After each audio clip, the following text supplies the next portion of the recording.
Red line Islamabad studio से बारिशों का सीज़न है और शदीद तूफ़ान और सैलाबों की फोरकास्ट है।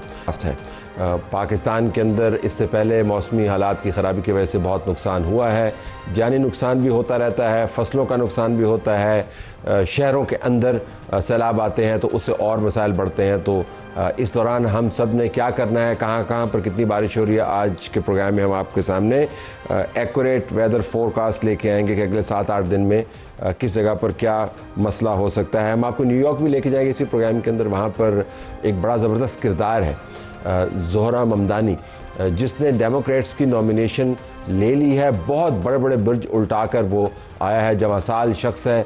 और अगर आप उसकी बातचीत का अंदाज़ देखें और घूमने फिरने का अंदाज़ देखें तो आपको पता चलेगा कि पाकिस्तान का जो मुकामी सियासतदान है, जो सड़कों के ऊपर लोगों के घरों में जाता है, उस किस्म का सियासतदान है। बड़े उमरा को वो हिरा कर सामने आया और प्रेसिडेंट ट्रंप उससे सख्त नालायक है। वो कहता है कि ये तो एक कम्युनिस्ट है, ये तो अजाब है अमेरिका के ऊपर अगर ये बन गया। तो उसके बारे में भी बात करेंगे। वहाँ से हमें TRT के सीनियर रिपोर्टर ज्वाइन करेंगे वाशिंगटन से। हम नाज़रीन हिंदुस्तान की ख़तरनाक प्लानिंग की भी बात करेंगे। SCO के कॉन्फ्रेंस के बाद जो एलामिया निकला उसके ऊपर हिंदुस्तान ने साइन नहीं किए। वजह क्या थी? वो कहते हैं कि हमने जो पाकिस्तान के ऊपर इल्ज़ामात लगाए थे, आपने उनको इस एलामिया में शामिल नहीं किया। इसके अलावा भी ख़बरें बन रही हैं कि हिंदुस्तान कुछ गठजोड़ कर रहा है, इसराइल के साथ प्लानिंग कर रहा है। इसके ऊपर बात करेंगे। लेकिन बड़ी ख़बर, इन तमाम मामलात के पेश नज़र जंग बंद हो गई। हमारे यहाँ पर मार्केट्स का आप रवैया देख रहे हैं, वो अपवर्ड ट्रेंड्स आपको नज़र आ रहे हैं और हुकूमत रिलैक्स्ड आपको नज़र आती है। एक बड़ा अच्छा जेस्चर नज़र आया, वज़ीर-ए-आज़म पाकिस्तान बैरिस्टर गौहर से जाकर मिले, ख़ुद उन्होंने हाथ मिलाया। लेकिन अमूमी सियासी हालात पाकिस्तान में तब्दील नहीं हुए। यानी दुनिया तब्दील हो रही है लेकिन पाकिस्तान के अंदर जो मारा मारी की सियासत है, हाथ मिलाने के अलावा, वो जारी है। क्या मुमकिन है कि हम इन ख़तरात के पेश नज़र एक जेन्युइन पॉलिटिकल डायलॉग शुरू कर प्रोग्राम का आगाज़ कर रहे हैं? डॉक्टर तारिक फजल चौधरी हमारे साथ मौजूद हैं, वफाकी वज़ीर बराए पार्लिमानी अमूर। डॉक्टर साहब बहुत शुक्रिया। वज़ीर-ए-आज़म साहब का जेस्चर हमने देखा, हम उसको अप्रिशिएट करते हैं और अमूमन ऐसे जेस्चर से फिर फ़िज़ा खुलती हुई नज़र आती है। लेकिन उसके बाद जब मैं बयानात देखता हूँ तो PTI की तरफ से शदीद किस्म के एतराज़ात हैं। वो आपको कहते हैं कि एक फस्ताई हुकूमत है, एक मार्शल लाई हुकूमत है, इमरान खान से मिलने आप नहीं देते। हत्ता कि वो चीफ मिनिस्टर जिसने बजट पास करके अपनी आइनी जिम्मेदारी पूरी की, वो भी तंग आके कहता है कि जी फिर ये कहते हैं कि मैं सख्त बातें करता हूँ। यानी उसको पार्टी के अंदर से भी दुर्रे पड़ रहे हैं और आपसे भी नाला हैं। तो ये सिर्फ जेस्चर्स हैं आपके, आप जेन्युइनली इंटरेस्टेड हैं बातचीत करने? बिस्मिल्लाहिर्रहमानिर्रहीम। बहुत शुक्रिया तलत साहब, आज आपने प्रोग्राम दावत दी। देखिए, ये जो आपने प्राइम मिनिस्टर साहब के जेस्चर की बात की है, ये आधी बात आपने की है, मैं ज़रा से मुकम्मल कर दूँ। और बड़ी रेलेवेंट बात है आपने जो सवाल मेरे से पूछा है, क्योंकि जब वो उठ रहे थे और ब्रेक में बजट सेशन से, तो उन्होंने सीट पे जाके सबसे पहले अपोजिशन लीडर की सीट पे जाके बैरिस्टर गौर साहब से मुसाफा किया और उसके बाद असद कैसर साहब से मुसाफा किया। मैं उनके बिल्कुल साथ था। बताने वाली बात यह है, जो बात उन्होंने की प्राइम मिनिस्टर साहब ने उन दोनों सीनियर तरीन जो लीडर हैं PTI के, कि हमें मिलना चाहिए और हमें बैठना चाहिए। हमें मिलना चाहिए और हमें बैठना चाहिए और ये ज़रूरी है। ये अल्फाज थे प्राइम मिनिस्टर साहब के, दोनों जो हमारे भाई हैं उनके साथ। ये वो जेस्चर है जिसकी ज़रूरत है। और ज़ाहिर है उन्होंने ये बात मीडिया पे तो नहीं की कि मीडिया कंजम्पशन, ना मीडिया पर ये बात आई, ना मीडिया पे ये बात आई है। मैं तो चूंकि साथ था, आपको बताया, ये बात उन्होंने यहाँ से की है और उन्होंने कहा इसकी ज़रूरत है। तो ये बात जो है, देखें, जंग आपने जीत ली अल्लाह के फजल से। ईरान के हवाले से आपका किरदार बड़ा नुमाया रहा, बड़ा मस्बत रहा और उसको अल्लाह ने वहाँ पर भी आपको अल्लाह ने इज़्ज़त दी और ईरान भी जो है वो भी सुरखरू हुआ। क्लास में एक दफ़ा फर्स्ट आना कोई मुश्किल नहीं होता, लेकिन उसको बरकरार रखना मुश्किल होता है। अब इस कामयाबी के साथ जो पाकिस्तान को अल्लाह ने जोड़ा, पूरी कौम को जोड़ा, और उसके साथ साथ आपको कामयाबियाँ दर कामयाबियाँ मिली, पूरी दुनिया में पजीराई हुई। आपका हर मौक़िफ़ जीता, सिर्फ आप जंग नहीं जीते, आपने मीडिया वॉर भी जीती, आपने साइबर वॉर भी जीती, आपने डिप्लोमेटिक फ्रंट के ऊपर भी हमारा जो डेलीगेशंस गए बिलावल भुट्टो ज़रदारी साहब की सरबराही में, आपके मौक़िफ़ को माना गया। अब इसको आपने मेंटेन रखना है। तो और आपके पास पाकिस्तान का, यही तो मैं बात कर रहा हूँ, अच्छी बात की वज़ीर-ए-आज़म साहब ने, बल्कि तो बड़ी खबर है कि उन्होंने ये तो बाकायदा एक ऑफर में कन्वर्ट होती है, डायलॉग की ऑफर है, सिर्फ बात मुसाफा नहीं है, ये डायलॉग की ऑफर है, डायलॉग की ऑफर है। लेकिन आप इमरान खान के ऊपर आके आपकी सुई अटक जाती है। देखिए, अब उस पर बात करते हैं। एक तो मैंने ये कहा कि उसके लिए कौमी वहदत जो है ना, वो बड़ा ज़रूरी है और इसी से आपने आगे बढ़ना है और इसी से पाकिस्तान ने तरक्की करनी है और करेगा इंशाल्लाह। ये जो आपने कहा ना कि वो आपको कहते हैं जी फस्ताई हुकूमत और जो मर्जी कहें, लेकिन ये सियासत है ना, वो हमारी मुखालफ सियासी जमात है, हमें जो मर्जी कहें।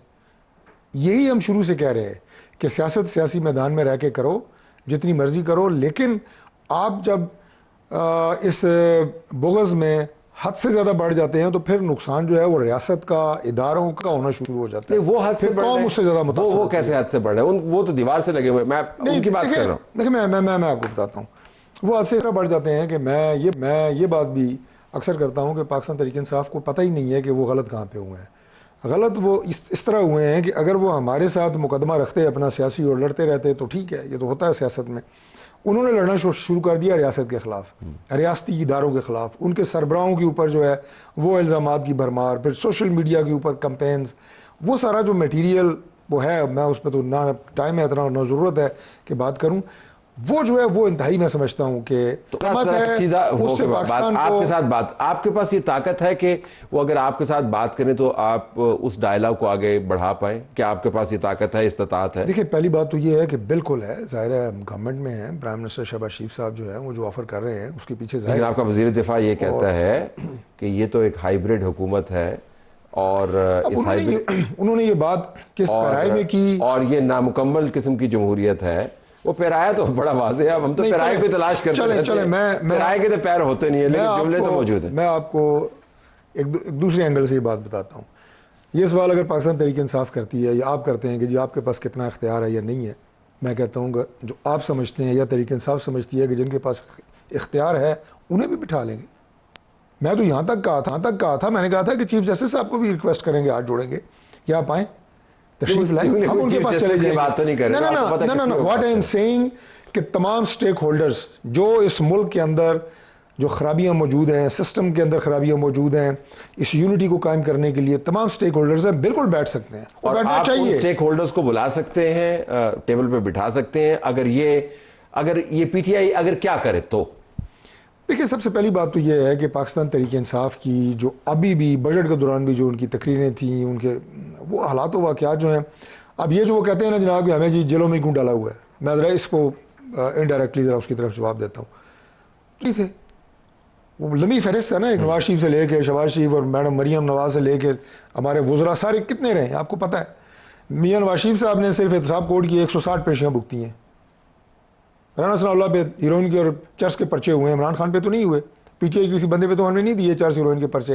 अच्छा वही रह गए वैसे भी वैसे कह रहा हूं दुआ हुआ मेरा ख्याल है। वैसे कह रहा हूं वही रह गया, बाकी तो सारे आपने फेरे पूरे कर लिए। नहीं, मेरा कहने का मकसद ये है सो आप ये कह रहे हैं वो आपसे बात करें इन मुकदमात के बावजूद बैठना चाहिए, बिल्कुल करें। देखिए इमरान खान को रिहाई जो है वो आप किसी एग्जीक्यूटिव अथॉरिटी से प्राइम मिनिस्टर तो नहीं दे सकते ना, वो तो अदालतों ने देनी है, जमानतें वहीं से मिलनी है।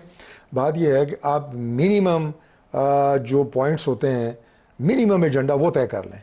यार मुल्क ने आगे बढ़ना है, उसका तरीक़ाकार ये है, उसके लिए हमारे सफ़ों में इत्तेहाद होनी चाहिए, मईशत ने ऐसे तरक्की करनी है। बाकी जो इनिशिएटिव है सबको पता है, ये कोई मैं नई बात नहीं कर रहा। किधर किधर मुल्क किधर जा रहा है, माइन एंड मिनरल कॉन्फ्रेंस के आप जो है नताइज देखें, मैरीटाइम के देखें, एनर्जी सेक्टर के देखें, एग्रीकल्चर के देखें। मिनिमम ये कर लें कि यार ये जो 6 पॉइंट है ना, इनके ऊपर हमने सियासत नहीं करनी, एक दूसरे की टांगें नहीं खींचनी, सपोर्ट करना है, मुल्क को सपोर्ट करना है। ये डायलॉग माइनस इमरान है या इमरान इंक्लूसिव है? देखिए अभी तो ज़ाहिर है इमकान की बात करें, इमकान की बात करें, माइनस इमरान होगा। देखिए बात यह है कि इमरान खान की जो अपनी तबीयत और मिजाज है, जितना मैं समझता हूँ, वो इस तरह की संजीदा सियासत पे और मुल्की मफाद के लिए इस तरह की सियासत पे वो कभी नहीं आएगा। उसकी वजह यह है कि उनकी सियासत के अंदर है फितना, फसाद, गाली, और वो उनकी आइडेंटिटी बन चुकी है। देखें ना, आपकी बासियत एंकर एक अपनी एक शनाख्त है, आपकी शख्सियत की शनाख्त है। मेरा एक सियासी कारकुन होने के मेरी अपनी एक शख्सियत की कोई आपको अगर शनाख्त है, कोई आपको अगर ये कहे कि फलां प्रोग्राम में डॉक्टर तारिक ने ये स्टेटमेंट दी है और आपको लगे बिलो दी बेल्ट है, तो शायद आप कहें यार ये वो बात नहीं कर सकता। ये है आपका एक इमेज। मैं उस इमरान खान के इमेज की बात कर रहा हूँ, और उन्होंने वो इमेज अपनी पिछले जनाब ये जो तकरीबन 10-15 साल की उनकी एक्टिव पॉलिटिक्स है उसमें डेवलप की है, और वो सारा कल्चर उनकी जमात के अंदर भी मौजूद है। उनकी सोशल मीडिया की टीम्स, जैसे आपने वज़ीर आला की बात की, इनके जो सॉफ्ट स्पोकन लोग हैं इनके अपने, वो उनको गालियाँ दे रहे होते हैं कि आपने तहजीब की बात क्यों, आपने खड़े होकर गालियाँ क्यों नहीं दी। वो मजबूर हैं। हमारे 80% लोग, चले मैं लेट मी कंप्लीट, 80% मैं अगर सिर्फ पार्लियामेंटेरियंस की बात करूं पाकिस्तान तहरीक इंसाफ के, वो ये सियासत नहीं चाहते जो तहरीक इंसाफ कर रही है। वो चाहते हैं कि हम कंट्रीब्यूट करें, पॉजिटिव कंट्रीब्यूट करें, अपोजिशन में करें।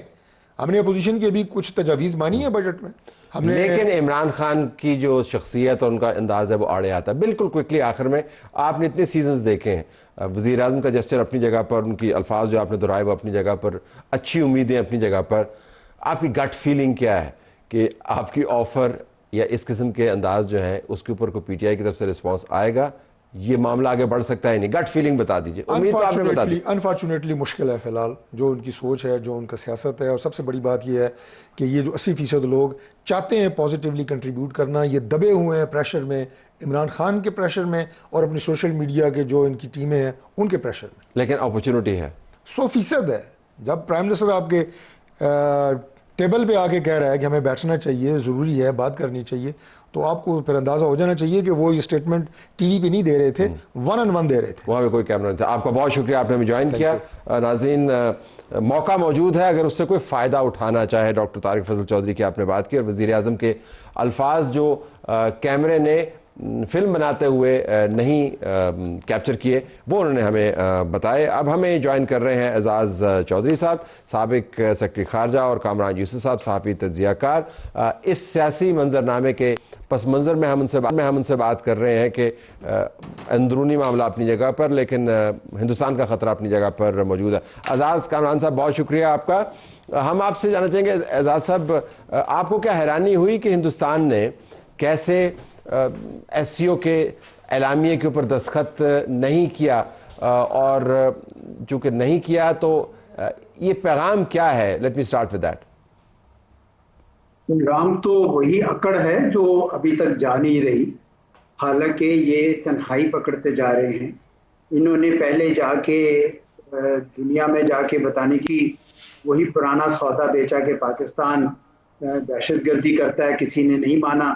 फिर ये IMF गए कि किसी तरह रुकवाएं पाकिस्तान के लिए जो आनी थी, जो उनके इमदाद, वो रुकवाएं, वो भी नहीं हुआ कामयाब। फिर FATF में गए, वो भी नहीं कामयाब हुए। अब यहाँ पे भी SCO में भी तनहा हो गए वो।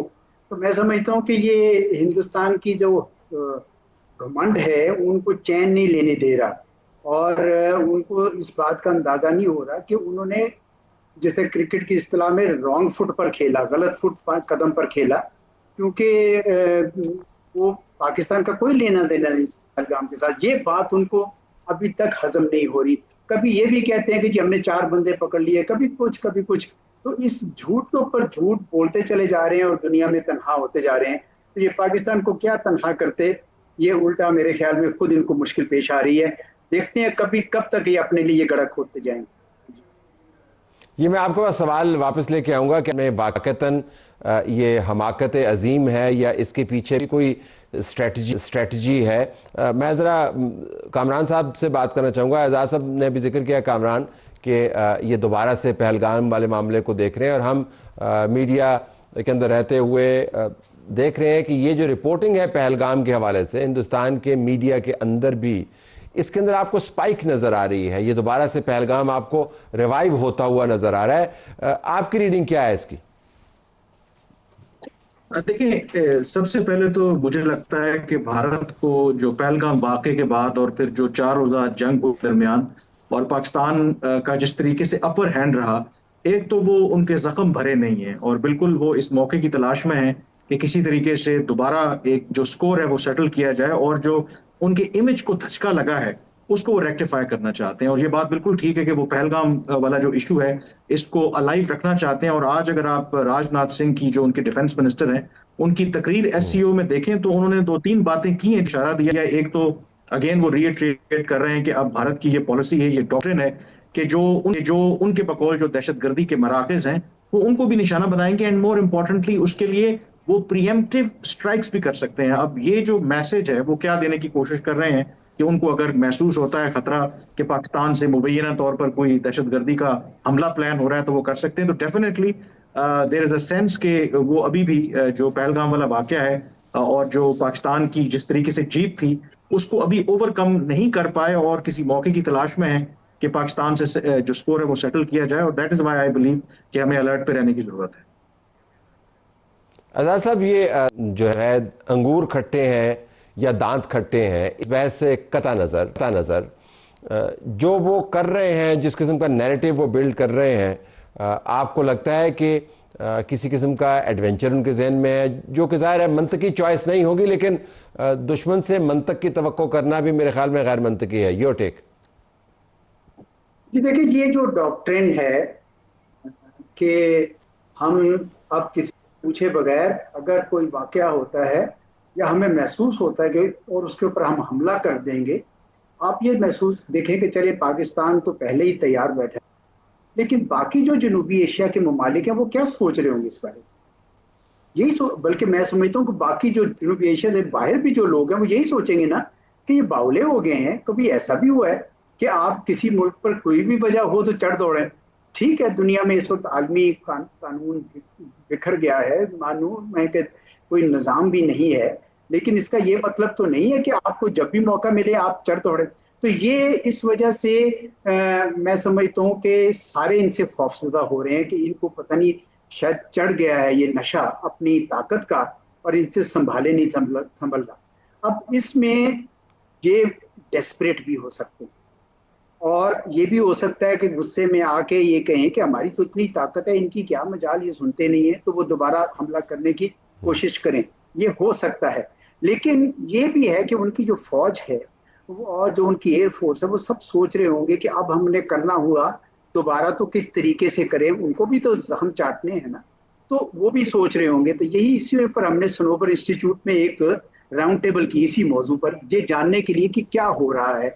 तो बहुत सारे लोगों का ख्याल था उस वक्त कि पिछली मरतबा तो इनकी एयरफोर्स नहीं चली, लेकिन ये जरूरी नहीं है कि उसी तरफ से दोबारा हमला करें, बल्कि उनका ख्याल है कि वो शायद ये ढूंढेंगे कि पाकिस्तान के वल्नरेबल पॉइंट्स क्या हैं। तो दो वल्नरेबल पॉइंट्स का ज्यादा वहां पे जिक्र किया गया। एक तो वो हाइब्रिड वॉर के जरिए पाकिस्तान के अंदर ज्यादा अफरा तफरी डालने की कोशिश करेंगे जो पहले से कर रहे थे, और दूसरा पानियों के का जो यानी पानी के रास्ते जो नेवी है उसके ऊपर उनको बड़ा जोम है। हमारी जो उनकी सागर माला स्ट्रेटेजी है उसके तहत उनका ख्याल है कि पाकिस्तान शायद इधर से वल्नरेबल हो। बाहर तो और हमें मेरे ख्याल में पूरी तरह तैयारी रखनी चाहिए।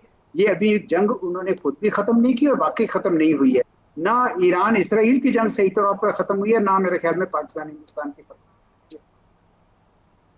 ज़रा ये आपने दिलचस्प बात की कि ये जंगें ख़त्म नहीं हुई, इनके अंदर किसी भी वजह से वक्फा है, और एक वजह डोनाल्ड ट्रंप का ये इसरार है कि हर हाल में ये सीज़ फायर चलने चाहिए। तो अगर मैं कामरान आपसे पूछ पाऊँ, आपकी क्विक रीडिंग क्या है? डोनाल्ड ट्रंप ने जिस तरीके से एडमॉनिश किया इसराइल को और ईरान को, प्रेज़ किया जो गैर मामूली है एक ही प्रेस कॉन्फ्रेंस के अंदर, लेकिन इसरार उसका यही था कि अब आपने सीज़ फायर को तोड़ना नहीं है। तो आपके ख्याल में पाकिस्तान और हिंदुस्तान के दरमियान जो सीज़ फायर है उसके ऊपर डोनाल्ड ट्रंप का इसरार लागू होता है, या हिंदुस्तान ये समझता होगा कि जी हमें डोनाल्ड ट्रंप को भी ये बताना है कि हम उसके ताबे भी नहीं हैं? देखिए, ट्रंप तो बिल्कुल वो चाहेंगे कि ये जो सीज फायर वो बेशक इजराइल ईरान की है या फिर पाकिस्तान और भारत की है। वो इनफैक्ट जो अभी खबरें आ रही हैं उसमें तो हमास और इजराइल के दरमियान भी वो अगले 2 हफ्तों के दौरान सीज फायर की बात हो रही है, क्योंकि आफ्टर ऑल जो भी उनकी बाकी स्टेटमेंट्स हैं वो अपने आप को एक ग्लोरी या एक लेगेसी छोड़ के जाना चाहते हैं कि जी वो मैन ऑफ पीस है, तो उसके लिए तो वो डेफिनेटली चाहेंगे। लेकिन ये बात आपकी बिल्कुल ठीक है कि जिस तरीके से ट्रंप ने अब भारत की छेड़ बना ली है कि हर जगह पर हर इवेंट के ऊपर वो क्रेडिट लेने की कोशिश करते हैं इंडिया पाकिस्तान के दरमियान सीज फायर करवाने की, तो भारत बिल्कुल आपने ठीक कहा कि जब आप जंगों की तरफ जाते हैं तो मंतक कहीं और भूल जाती है। तो शायद अपने आप को बताने के लिए कि नहीं जी हम तो एक स्ट्रेटेजिक ऑटोनॉमी आज भी मेंटेन करते हैं, हम अपने फैसले खुद लेते हैं, तो उसके लिए कुछ कर सकते हैं। But still I seriously doubt, क्योंकि जिस तरीके का उनको सेटबैक मिला है, जो पहला उन्होंने पाकिस्तान के खिलाफ कार्रवाई की, कल भी मैं एक डिप्लोमेटिक रिसेप्शन पे मौजूद था और मैं हैरान था कि बहुत से ऐसे ममालिक के डिप्लोमेट्स जो भारत के इत्तेहादी हैं वो ये कहने पर मजबूर थे कि भारत ने बिल्कुल ये मैस अप किया है, और एंड मोदी जो है इस वक्त इज रियली फ्रस्ट्रेटेड और Pakistan has emerged far better than India. और इसको सामने रखते हुए आई थिंक इंडिया मुझे लगता है कि कोई कोविड या उस तरह की शरारत तो कर सकता है, लेकिन उस तरीके की ऑल आउट जो हमने पिछले महीने जो कार्रवाई देखी उस तरह का करने के लिए उसको आई थिंक कई मरतबा सोचना पड़ेगा। लेकिन हमें एक चीज जरूर याद रखनी चाहिए, ईरान और इसराइल के दरमियान जो जंग है, अब ये जंग जो है वो अददी नंबर्स पर नहीं है, अब ये टेक्नोलॉजी की जंग है, अब ये एस्पियनॉज और जासूसी की जंग है।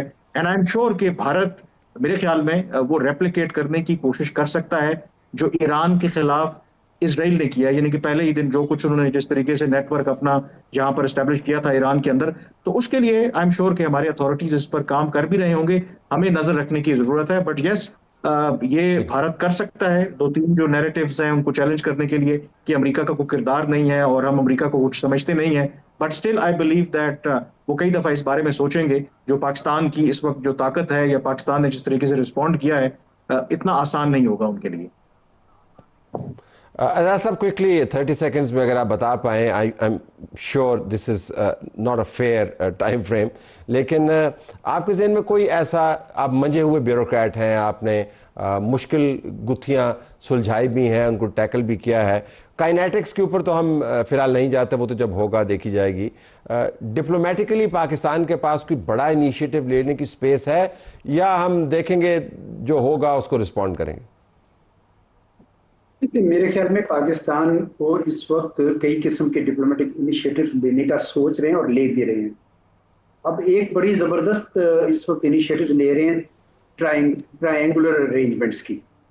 उसमें पाकिस्तान, चाइना, अफगानिस्तान की एक है, पाकिस्तान, चाइना, ईरान की, पाकिस्तान, चाइना, सेंट्रल एशिया की, पाकिस्तान, ईरान, टर्की की। ये चारों ट्रायंगुलर रिलेशनशिप्स ज़ेर गौर हैं। मेरे ख्याल में अगर इस किस्म के आप इनिशिएटिव्स लेते रहें और साथ ही साथ अमेरिका के साथ भी ताल्लुकात किसी न किसी हवाले से चल ही रहे हैं, ठीक है, ट्रांजैक्शनल हैं, टैक्टिकल हैं, लेकिन चल रहे हैं। चीन के साथ इसको मजीद मजबूत करना बहुत ज़रूरी है। तो मैं समझता हूँ कि पाकिस्तान के पास बहुत स्पेस है डिप्लोमेटिक इनिशिएटिव्स की, और मेरे ख्याल में वो इस्तेमाल कर रहे हैं इसको। आपका बहुत शुक्रिया। दुआ यही करनी चाहिए कि हमारे दोस्त अच्छे हों, लेकिन स्वाद दुआ ये भी करनी चाहिए कि जो दुश्मन हो वो भी कमीने ना हो। हमारा प्रोग्राम जारी है।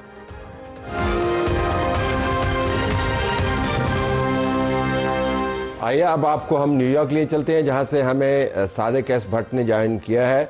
सीनियर सहाफ़ी हैं और सीनियर एडिटर हैं TRT वर्ल्ड वाशिंगटन DC से। ये हमें ज्वाइन कर रहे हैं। सॉरी, आई थॉट न्यूयॉर्क, लेकिन न्यूयॉर्क हमारे रडार पर है इस वजह से कि न्यूयॉर्क में ज़ोहरा ममदानी का नाम अब गूंज रहा है, जिसके ऊपर अमरीकी सदर ने भी ट्वीट करके उनका काफ़ी तमस्खर उड़ाया है। ये एक शख्स जवां साल जो अगर बन गया न्यूयॉर्क का मेयर तो एक तारीख रकम करेगा। तो सादिक, बहुत शुक्रिया। ये बताइएगा कि आपकी स्टोरी भी मैंने पढ़ी जो आपने फ़ाइल की, काफ़ी अच्छा प्रोफाइल डेवलप किया, इनका बैकग्राउंड बताया। तो हमारे व्यूअर्स के लिए बताइएगा कि क्या ख़ास बात है ममदानी साहब के बारे में कि अमेरिका का सदर भी इनके ऊपर कमेंट कर रहा है और कह रहा है जी दुहाइयाँ दे रहा है। जी तलक साहब, अस्सलाम वालेकुम। शो में बुलाने के लिए बहुत शुक्रिया। ज़ोहरान ममदानी एक 33 साल 33 year old young Asian slash African slash American New Yorker है, जो तकरीबन 6 महीने पहले इसको कोई नहीं जानता था यहाँ पे न्यूयॉर्क में। अभी इसने he is a public figure in a sense अब है, क्योंकि इन्होंने न्यूयॉर्क में कोई यहाँ पे बहुत बरो है, न्यूयॉर्क में 5 बरो है और एक बरो के एक असेंबली मेंबर है, मतलब बहुत ही एक लो प्रोफाइल लो की बंदे हैं। Then he finally decided कि इन्होंने न्यूयॉर्क, क्योंकि न्यूयॉर्कर है, न्यूयॉर्क में रेज है, वहाँ पे पढ़े हैं, इन्होंने देखा कि यहाँ के क्या तकलीफ हो रहे हैं न्यूयॉर्कर्स को रेंट के हवाले से, जो यहाँ पे सबवेज है उनमें कौन सी दुश्वारियाँ हैं, मुश्किलात है, और इन सब चीज़ों को। और आई थिंक ही प्रॉब्ली, जिसको जर्मन का वो लफ्ज़ है ज़ीटगेस्ट, इसने एक एंग्स्ट देखा नौजवानों में और एक यंग तबके में एस्टैब्लिशमेंट के खिलाफ, and he thought this is the right opportunity, right moment to jump in, and what he did was completely unimaginable. इसने जैसे छलांग मारी कि मैं जनाब न्यूयॉर्क के मेयरशिप के लिए इलेक्शन लड़ूंगा, and he is up against the titans of the time, जो एंड्रू कुमो, जिनको इन्होंने हराया है। ये डेमोक्रेटिक रॉयल्टी है, इनके बाप भी न्यूयॉर्क के गवर्नर हुआ करते थे एक ज़माने में। ये खुद he is married into democratic royalty के कैनेडीज जो है जॉन एफ कैनेडी के खानदान में इनकी शादी हुई है। इनको एंडोर्स करने के लिए the likes of bill Clinton and Michael Bloomberg और इस तरह की शख्सियात, यहाँ के बिल एक्करमैन एक बहुत बड़े बिलियनियर है, हेज फंड इन्वेस्टर, ऐसे लोग दे लाइंड अप टू एंडोर्स कुमो। और उसके बरक्स में अपने Mamdani, he is 33, he's young, he's Muslim, he's socialist. He is someone who you would probably, see on a New York subway. And then he didn't have the kind of finances और इतने वसाइल न होने के बावजूद एक पब्लिक फंडिंग एक campaign उन्होंने लॉन्च किया। इन एक बहुत बड़ी वॉलंटियर्स की जमात इनके साथ इनके रास्ते में आई और ये लोगों के घरों में गए, they knock doors and they managed to do the unmanageable, unimaginable। जो ये आपने जो उनकी कैंपेन का जिक्र किया ना, मैं देख रहा था इनकी कैंपेन के हवाले से और पढ़ भी रहा था। इनका अंदाज जो है वो बड़ा ही, जिसको हम आम अपनी ज़ुबान में कहते हैं, खुला डुल्ला अंदाज है। कहीं भी खड़े होकर लोगों से बात शुरू कर देते हैं, किसी के घर में चले जाते हैं, कहीं पे बैठ के। तो हमें तो जो मुकामी सियासतदान है उनसे मवाजना तो नहीं करना चाहिए, लेकिन अंदाज वही है, यानी ढाबे की सियासत करना, चौक में बैठ जाना, लोगों से मिलना मिलाना, और फिर सोशल मीडिया को बड़ा ज़बरदस्त इस्तेमाल करते हैं। तो क्या सिर्फ इस वजह से कि ये जमासाल है और अंदाज कैंपेन का बड़ा मुख्तलिफ है, वो स्टिफ नेक कैंपेन इनकी नहीं है, उससे भी इनको फ़ायदा हुआ कि नहीं? जी, लाजमन उससे बहुत बड़ा फायदा इनको हुआ। आई थिंक टेक्नोलॉजी जो है, नई generation and the way they use it बड़ी डिसाइसिवली, ये बड़ी साबित हुई इस कैंपेन में। और अभी भी अमेरिकन मेन स्ट्रीम प्रेस में इसके बारे में बहुत सारी चिमेगोइयाँ और रिपोर्ट्स वगैरह शाया हो रहे हैं कि कैसे इसने, जैसे you rightly pointed out, he would just go to a dhaba, वहाँ पे जो न्यूयॉर्क में आप आए हैं बहुत टाइम, बहुत दफ़ा यहाँ पे आपने देखा होगा, यहाँ पे वो कार्ट्स का बड़ा सिस्टम है। People are busy during lunch time, they step out of their offices, go grab a burrito. तो he went to those carts, he spoke with them, he ate with people, ordinary folks. और यहाँ पे New York में पिछले कुछ सालों से $10 का मिलता है वो, it's called rice, halal on rice. और पहले $8-7 का हुआ करता था। He made it one of the central planks of his campaign कि इसको दोबारा से $7 करना है, this halal on rice.